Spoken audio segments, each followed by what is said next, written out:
Assalamualaikum and welcome to another episode of Zulfi TV.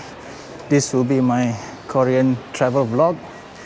And first of all, I would like to mention that I'll be breaking up this vlog into multiple series so that number one, you don't get too bored, and number two, it's so you get bite size of the traveling that I'll be doing.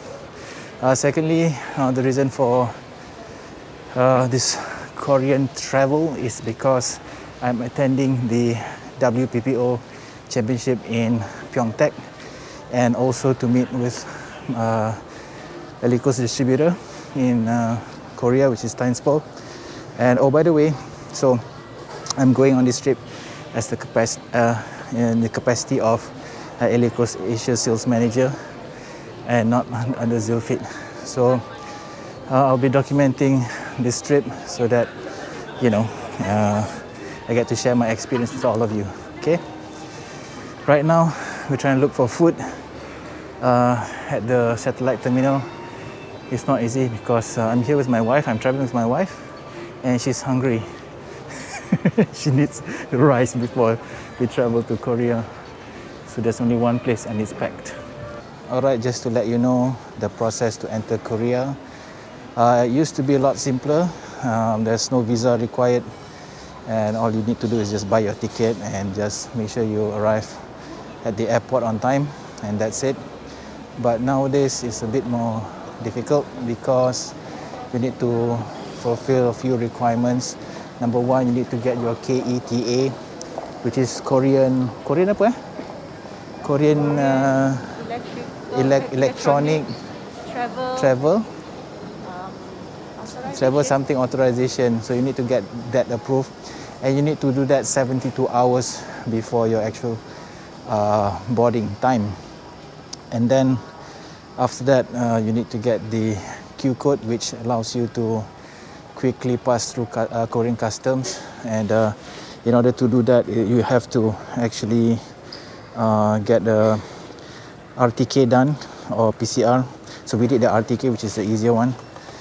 And then, but the more suspenseful one was the KETA, because we actually didn't know that we needed to fill that thing up, and we did it less than 72 hours before our boarding time, and we didn't get any email notification for a day, and so we were worried that if we didn't get the approval, we are not allowed to actually board the plane. And in fact, once we checked in our luggage, the officer in charge actually asked us for all this documentation. So that's what you need to prepare now if you want to travel to Korea. It's a different world than the one that we had before, pre-COVID. So again, this is my second trip to Korea, but the first time was a lot easier, and this time it's just a lot of process. And once I touched down in Incheon, apparently I need to take a PCR test. So that's a requirement from the hotel that I'll be staying in, which is Lotte City Hotel in Mapo. And even the WPO organizers as well mentioned that I have to take the PCR test if I want to get inside the venue. So a lot of testing that needs to be done. A lot of what do you call it?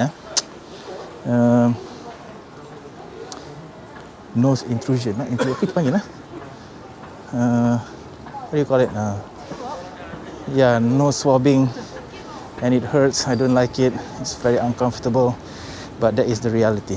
All right. So now it's about 1 hour and a half to boarding time. So just gonna just hang out somewhere. Yep. And then Haji kot. Why are you interrupting my video? And then fly off to Incheon. Okay, our host Tainspo just messaged me about half an hour ago, and as I mentioned before, we need to do the PCR test when we get to Korea, which is something a bit weird because in order for us to actually stay in the hotel that we are staying, we need to do the PCR test when we arrive in Korea. So, and I'm not too sure where to get the PCR test. So the Tinespo actually told us that we need to register in this site called, the site is called Safe to Go Pass. So you need to register there, and then you can do the PCR test at the airport. So you register the day before you arrive, and that's a requirement. Meaning, right now it's already, I believe it's almost 12 o'clock in Korea, and we needed to register before 12 o'clock Korean time. So we just had about half an hour to fill it up, and obviously when you go into the link, it's in Korean, so you need to figure out how to translate that into English. So there's a button at the bottom where you can choose the language, and once that, you have to register. Once you've registered, then you have to make the reservation for the PCR test. So basically, in there you just fill up the information, make sure you know which terminal you're coming in from, and then you do the test at that particular terminal. So the cost for doing the PCR test is 80,000 won. I'm not too sure how much is that in ringgit. I think it's about 200-300 ringgit. So for the both of us, for me and my wife, total is going to be about, I think probably 400-500 ringgit, probably 600 ringgit.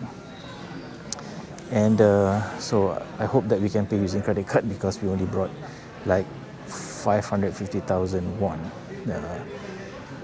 But yeah, so those are the challenges that we are facing, and right now we are just waiting to board the plane. I think there's another half an hour to go. Okay, I'm on board the plane right now, and we're about to take off in the next probably 10 minutes or less. And I think that's it for this first episode. I hope that you've learned a few things about how to enter Korea as a foreigner. I hope that we have a safe flight, and I'll see you guys in Korea. Thanks for watching, and don't forget to subscribe.